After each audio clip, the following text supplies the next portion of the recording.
ٹھیک ہے. اچھا وہ بھی وارث ہو سکتا ہے؟ وہ بھی اسبا ہو سکتا ہے. یہ سب اسبا ہوتے ہیں. اور میت کے پڑدادا کے سگے بھائی کا بیٹا نیچے تک جب تک عورت کا واسطہ نہ آئے ان کو بھی حقیقی چچا زاد میں شمار کریں گے. حقیقی چچا زاد میں شمار کریں گے. یہ صرف ایک نہیں ہے کہ میت کے بس سگے چچا کا بیٹا نہیں، میت کے دادا کے سگے بھائی کا بیٹا بھی، سیکنڈ بھی، تھرڈ کزن بھی، سب اس میں آئیں گے. ٹھیک ہے.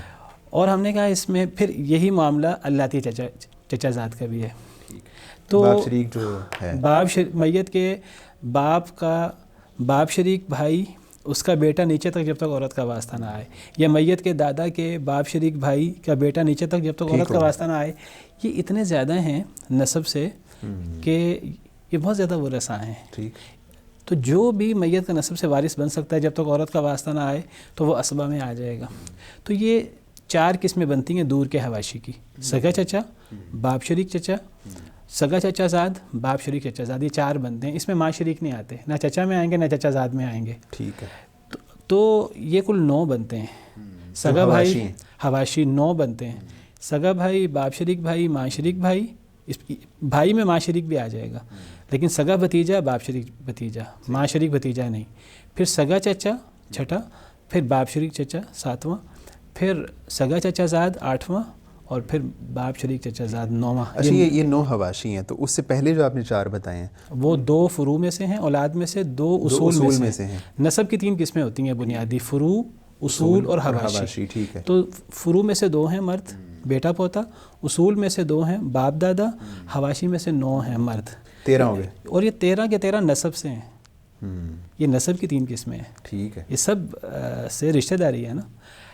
اب اسباب وراثت میں دوسری قسم ہم نے نکاح پڑھی تھی. ٹھیک ہے. اور ہم نے پڑھا تھا نکاح میں مرد فوت ہو تو عورت وارث ہے، عورت فوت ہو تو صرف اس کا شوہر وارث ہے. بیوی، مرد کی بیوی وارث ہے، بیوی کا شوہر. تو نکاح سے صرف ایک مرد وارث آئے گا، شوہر. ٹھیک ہے. اور تیسرا اسباب وراثت میں تیسرا جو سبب تھا وہ ولا تھا. تو ولا سے بھی ایک مرد وارث ہوگا، موتق، جس کو موتق کہتے ہیں. تو ٹوٹل 15 ہو گئے.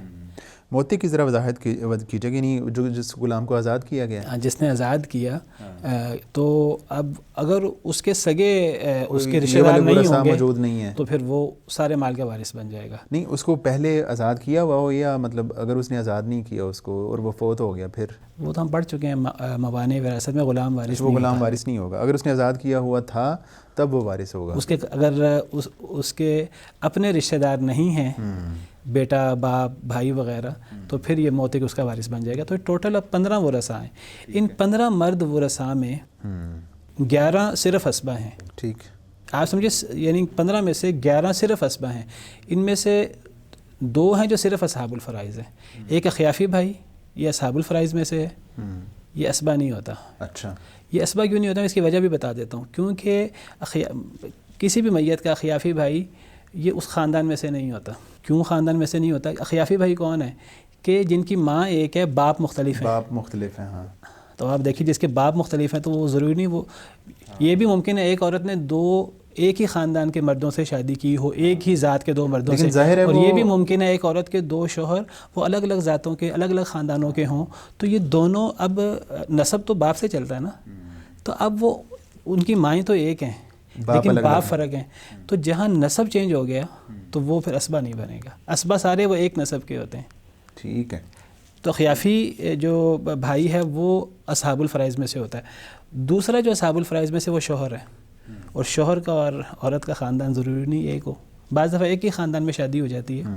ضروری نہیں کہ دونوں جٹ ہوں، دونوں آرائی ہوں، یا دونوں ہاشمی ہوں، ایک خاندان ہو. ان کا خاندان چینج بھی ہو سکتا ہے. صحیح ہے. تو شوہر بھی اصحاب الفرائض میں سے ہوتا ہے. ان 15 میں سے 2 تو صرف اصحاب الفرائض ہیں، اسبا نہیں ہیں. باپ اور دادا یہ اصحاب الفرائض، یہ اسبا بھی ہیں اور ان کے بعض فرضی حصے بھی ہیں. باقی جو 11 ہیں وہ صرف اسبا ہیں. نہیں تو جو اخیافی بھائی ہیں یا شوہر ہیں تو ان کا فرضی حصہ پھر کتنا ہے؟ وہ ابھی ہم کس کا کتنا حصہ ہے وہ ابھی ہم پڑھتے ہیں. ان کا طے شدہ حصہ ہے. جو اسبا ہیں ان کا حصہ طے شدہ نہیں ہوتا. اسبا جو ہے وہ آپ سمجھیے کہ چونگے کا حصہ لیتے ہیں، بچا ہوا لیتے ہیں. ان کا طے شدہ حصہ نہیں ہے. اور آپ دیکھیے 15 ورثاء میں 13 ورثاء اسبا ہیں. ان میں سے باپ اور دادا اسبا ہونے کے ساتھ ساتھ اصحاب الفرائض بھی ہو جاتے ہیں. اگر ان کا حصہ ختم ہو جائے باپ دادا کا تو ان کا فرضی حصہ لوٹ آتا ہے. تو 13 اسبا ہیں، ان 13 میں سے 2 فرضی بھی لے لیتے ہیں اور 2 صرف فرضی حصہ لیتے ہیں، تو ٹوٹل 15 ہیں. تو زیادہ تر آپ دیکھیں کہ اسبی حصہ لے رہے ہیں. اب اسی طرح اگر عورتوں میں ہم جائیں تو عورتوں میں اگر یہ ترتیب ہمارے سامنے ہو جو مردوں میں ہم نے یہ نسب کے 13، 2 اصول فروع میں، 2 اصول میں، 9 حواشی میں، پھر نکاح میں سے 1 اور ولا میں سے 1، اگر اس ترتیب سے عورتوں میں چلیں تو 9 عورتیں وارث ہیں. اسی ترتیب سے اگر ہم چلیں 9 عورتیں وارث، 9 عورتیں وارث ہیں. یعنی وہ جس طرح آپ نے پہلے بتایا کہ اس طرح 24 یا 25 ہو جائیں گے، تو یعنی وہ جو مرد حصہ دار ہیں وہ یعنی یہاں پہ کمپلیٹ ہوتے ہیں، اس کے بعد پھر عورتوں کی باری شروع ہو جاتی ہیں. اب عورتوں میں 9 یا 10 وارث ہیں. 9 عورتیں کیسے وارث ہیں؟ نسب سے 7 وارث ہیں، نکاح سے 1 وارث ہے، اور ولا سے 1 وارث ہے. ٹھیک ہے. اب وہ جو نسب سے 7 وارث ہیں، سب سے پہلے نسب میں خواتین میں وہ تقسیم نہیں ہوگی اصول، فروع اور حواشی کی؟ وہی تقسیم ہے نا، وہی بتا رہا ہوں. عورتوں میں 7 کیسے ہیں؟ فروع میں سے 2، جس طرح فروع میں مرد 2 تھے، بیٹا پوتا، تو عورتوں میں بھی 2 ہیں، بیٹی پوتی. اور بیٹی سے مراد کیا ہے؟ میت کی اپنی بیٹی، چاہے مرد یا عورت، سگی بیٹی، ٹھیک ہے، ستیلی بیٹی نہیں. اور پوتی سے کیا مراد ہے؟ جس طرح پوتے میں ہم نے کہا تھا یہ نیچے تک جا سکتی ہے پوتی، لیکن میت کی اولاد میں ہر وہ لڑکی جس میں اور میت میں عورت کا واسطہ نہ آئے، عورت کا واسطہ، مرد کا واسطہ رہے. بیٹی کی بیٹی پوتی نہیں ہے، وہ نواسی ہو جائے گی. پوتی کی بیٹی بھی پوتی نہیں ہے، وہ پوتی نہیں ہوگی، وہ نواسی کے قائم مقام ہے. لیکن بیٹے کی بیٹی یہ پوتی ہے، پوتے کی بیٹی یہ بھی پوتی کے قائم مقام ہے، پڑ پوتے کی بیٹی یہ بھی پوتی کے قائم مقام ہے. تو فروع میں 2 عورتیں، بیٹی پوتی.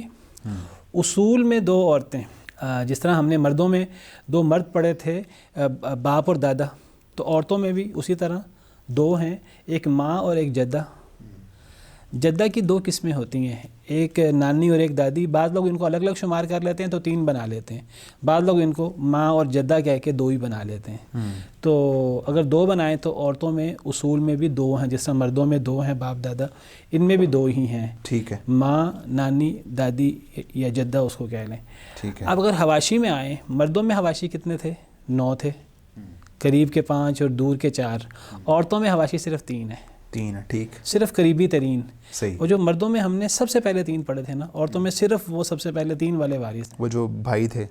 یہاں سگی بہن آئے گی، باپ شریک بہن آئے گی، ماں شریک بہن آئے گی. اللہ تیرا خیافی. اس میں اب وہ جو نیچے تھے نا بھتیجیاں، وہ نہیں آئیں گی.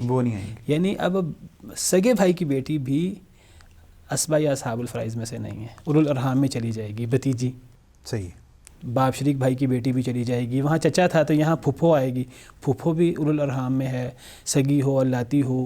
اسی طرح چچا کی بیٹی، سگے چچا کی بیٹی، وہ بھی وارث نہیں ہوگی، اللاتی چچا کی بیٹی. تو حواشی میں عورتوں میں صرف 3 وارث ہیں، سگی بہن، باپ شریک بہن، ماں شریک بہن. تو یہ ٹوٹل 2 فروع میں بیٹی پوتی، 2 اصول میں ماں جدہ، اور 3 حواشی میں 7. اور 7 نسب سے ہوئی عورتیں، اور 1 ہوئی نکاح سے، وہ بیوی، وہاں شوہر تھا یہاں بیوی. اور 1 ولا سے، وہاں موتق تھا تو یہاں موتقہ. ٹھیک. اب یہ جو 9 عورتیں ہیں جو وارث بنتی ہیں، ان میں اسبا کون ہے، اصحاب الفرائض کون ہے؟ میں نے کہا تھا کہ عورتوں میں زیادہ تر اصحاب الفرائض ہیں. ان میں سے 5 تو ایسی ہیں جو صرف اصحاب الفرائض ہوتی ہیں. اچھا. جو صرف اصحاب الفرائض ہوتی ہیں، وہ کون کون ہیں؟ وہ ماں ہے اور جدہ ہے. ماں اور جدہ، ٹھیک ہے، یہ صرف اصحاب الفرائض میں سے ہیں. کیونکہ ماں اور جدہ کا خاندان، وہ میت والا خاندان ضروری نہیں میت والا خاندان ہو. آپ ہیں اور آپ کی والدہ ہیں، باہر سے بھی ہو سکتا ہے. آپ کا اور آپ کی والدہ کا خاندان چینج ہو سکتا ہے، کیونکہ والدہ تو نانا کی بیٹی ہے نا، تو نانا کا اور آپ کا خاندان چینج ہو سکتا ہے. یہی معاملہ جدہ کا بھی ہے، نانی دادی کا. اسی طرح جو ماں شریک بہن ہے، ٹھیک ہے، یہ بھی صرف اصحاب الفرائض میں سے ہوتی ہے، اس کا بھی خاندان چینج ہوتا ہے. ٹھیک ہے. اسی طرح بیوی، یہ بھی اصحاب الفرائض میں سے ہے، ٹھیک ہے، کیونکہ اس کا بھی خاندان چینج ہوتا ہے. 4 ہیں جو صرف اصحاب الفرائض میں سے ہیں. ٹھیک ہے. 4 وہ ہیں جو اصحاب الفرائض میں سے بھی ہوتی ہیں اور اسبا میں سے بھی ہوتی ہیں. اچھا، ٹھیک ہے. وہ ہیں بیٹی پوتی اور سگی بہن اور باپ شریک بہن. یہ کبھی فرضی حصہ لیتی ہیں، کبھی اسبی حصہ لیتی ہیں. اور یہ چاروں، ان کا خاندان میت والا خاندان ہوتا ہے. آپ کا اور آپ کی بیٹی کا خاندان ایک ہوتا ہے، آپ کا اور آپ کی پوتی کا خاندان ایک ہوتا ہے، آپ کا اور آپ کی سگی بہن کا خاندان ایک ہوتا ہے، آپ کا اور آپ کی باپ شریک بہن کا جو باپ سے آپ کی بہن بنتی ہے باپ کی طرف سے، اس کا خاندان ایک ہوتا ہے، لیکن یہ ہیں عورتیں، تو یہ عصبی حصہ لیں گی اگر یہ عصبی حصہ ان کو مل رہا ہے، ان کے بھائی موجود ہیں. اگر ان کو عصبی حصہ نہیں مل رہا تو یہ فرضی حصہ لے لیں گی. یہ تو پہلے ان کو عصبی دیا جائے گا یا پہلے فرضی حصہ؟ اصل میں جب ان کے ساتھ بھائی آتے ہیں نا مرد، تو یہ عصبی حصہ لینے پر مجبور ہوتی ہیں. اگر ان کے ساتھ ان کا بھائی آ جائے تو، میت کی بیٹی کے ساتھ میت کا بیٹا آ جائے، وہ جو بیٹا ہے وہ بھی تو وہ عصبہ ہے، لیکن اس کے ساتھ بیٹی آئے گی تو بیٹی کو، بیٹا اتنا مضبوط عصبہ ہے، وہ اپنے ساتھ میت کی بیٹی کو جو اس کی بہن ہے وہ اسے عصبہ بننے پر مجبور کر دے گا. نہیں تو وہ خود بھی تو عصبہ ہے نا؟ خود بھی عصبہ ہے، اس کے ساتھ میت کی بیٹی بھی عصبہ بنے گی. اس میں کچھ آگے تفصیل ہے. یعنی اگر وہ بیٹا نہ ہو تو پھر وہ عصبہ نہیں اصحاب ہوگی؟ الفرائض میں سے ہوتی ہے. ٹھیک ہو گئے. وہ بیٹے کی، وہ جو قرآن میں ہے نا للذکر مثل حظ الانثیین، یہ جو سنگل ڈبل کا سارا معاملہ ہے، یہ سارا انہی میں ہی ہے. یہ ان 4 عورتوں میں بیٹی پوتی، میت کی بیٹی میت کے بیٹے کے ساتھ عصبہ ہوتی ہے اور ہاف لیتی ہے بیٹے سے. میت کی پوتی میت کے پوتے کے ساتھ عصبہ ہوتی ہے، ہاف لیتی ہے پوتے سے. ٹھیک ہے. اور دوسرے 2 کون سے؟ وہاں سگی بہن اور اللاتی بہن. تو سگی بہن میت کے سگے بھائی کے ساتھ عصبہ ہوتی ہے، ہاف لیتی ہے سگے بھائی سے. اور میت کی اللاتی بہن میت کے اللاتی بھائی کے ساتھ عصبہ ہوتی ہے، ہاف لیتی ہے. اگر ان کے ساتھ میت کا بیٹا پوتا سگا بھائی باپ شریک بھائی نہ ہو تو یہ فرضی حصہ لیتی ہیں. پھر فرضی حصہ لیتی ہیں. ٹھیک. پھر فرضی حصہ لیتی ہیں. تو پھر ان کے وہ طے شدہ حصے ہیں، وہ آگے ہم اس کو ڈسکس کرتے ہیں انشاءاللہ. تو 4 عورتیں ایسی ہیں جو صرف فرضی حصہ لیتی ہیں، 4 ماں جدہ خیافی بہن اور بیوی، اور 4 عورتیں ایسی ہیں جو فرضی حصے کے ساتھ ساتھ عصبی حصہ بھی لیتی ہیں. ٹوٹل 8 ہو گئیں. یعنی 8 ایسی عورتیں ہیں جو فرضی حصہ لیتی ہیں، ان میں سے 4 عصبی حصہ بھی لے سکتی ہیں. ایک ہے موتقہ، وہ ہمیشہ عصبی حصہ لیتی ہے، فرضی حصہ نہیں لیتی. تو عورتیں آپ دیکھیے 9 میں سے 8 اصحاب الفرائض میں سے ہیں. مرد 15 میں سے 13 عصبہ ہیں. ٹھیک. 2 ان میں سے اصحاب الفرائض بھی ہو سکتے ہیں اور 2 ایسے ہیں جو صرف اصحاب الفرائض ہوتے ہیں. تو یہ تفصیل ہے. ٹوٹل 24 ورثاء مرد عورتیں جو عصبہ یا اصحاب الفرائض ہوتے ہیں. ٹھیک ہے. باقی جو ہیں وہ اولو الارحام میں سے ہوں گے اور وہ صرف نسبی ہوں گے. جو بھی نسب سے رشتہ دار بن رہا ہے جو عصبہ یا اصحاب الفرائض میں سے نہیں آ رہا وہ اولو الارحام ہوں گے، وہ اولو الارحام میں سے ہوگا. وہ اصحاب الفرائض یا عصبہ کی عدم موجودگی میں ہی وارث ہو سکتے ہیں، ورنہ وارث نہیں ہو سکتے. یعنی مطلب بتایا جا سکتا ہے فگر کہ وہ اتنے ہیں اور یہ ہیں، یا وہ یہ نہیں بتایا جا سکتا؟ وہ بہت زیادہ ہیں. اچھا. لیکن وہ دور کے ہیں، یہ قریب کے ہوتے نسب سے ہیں. جو باقی سارے نسب کے تعلق والے ہیں وہ اولو الارحام ہوتے ہیں، جو ان 24 میں نہیں آتے. ٹھیک ہے. یعنی نسب سے باہر نہیں ہوتے. مثلا ہم نے کہا حواشی میں عورتوں میں صرف 3 وارث ہیں. اب بھتیجی نہیں ہے، بھانجی نہیں ہے، پھپھو نہیں ہے، خالہ نہیں ہے، خالہ زاد نہیں ہے، مامو زاد نہیں ہے، لڑکیوں کی بات کر رہا ہوں، چچا زاد نہیں ہے. اس میں وہ سب اولو الارحام میں ہیں، وہ زیادہ ہیں ان سے. جی ڈاکٹر صاحب بہت شکریہ آپ کی آمد کا، اللہ تعالیٰ آپ کو جزائے خیر دے. ناظرین کرام، یہ آج ہم نے بات کی ہے کہ جو ورثاء ہوتے ہیں ان کی اقسام کتنی ہوتی ہیں. وہ 24 یا 25 اقسام ہیں. تو ڈاکٹر صاحب نے اس میں بتایا ہے کہ ان میں سے جو مرد ورثاء کون سے ہیں، خواتین ورثاء کون سی ہیں. اس پہ آج ہم نے مطلب بات کر لی ہے. اگلے پروگرام میں ہم بات کریں گے کہ یہ جو ورثاء ہم نے آج جن کو ڈسکس کیا ہے ان کے حصے کتنے ہوتے ہیں اور ان کی مطلب کس ریشو سے ان کو جو ہے وہ وراثت دی جائے گی. تو اس پہ انشاءاللہ اگلے پروگرام میں بات کرتے ہیں اور آپ کے سامنے دوبارہ حاضر ہوں گے. اجازت دیجیے. اللہ حافظ.